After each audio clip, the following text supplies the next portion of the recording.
वाहतूक नियमांचं उल्लंघन करणाऱ्यांवर कारवाई होणे गरजेचे आहे, पण ती कारवाई करताना एखाद्याचा जीव धोक्यात आला तर जबाबदार कोण? लातूरमधील हा व्हिडिओ सध्या याच प्रश्नावरून चर्चेत आला आहे.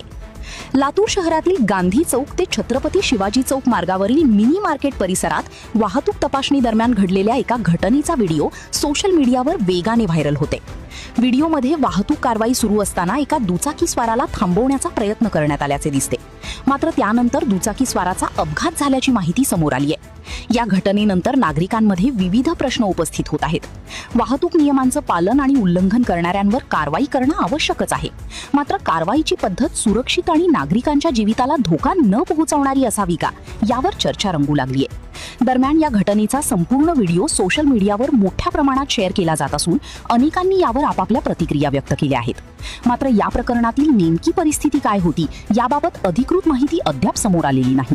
तुमच्या मते वाहतूक कारवाई करताना सुरक्षेची जबाबदारी किती महत्त्वाची आहे? तुमचं मत कमेंटमध्ये नक्की सांगा.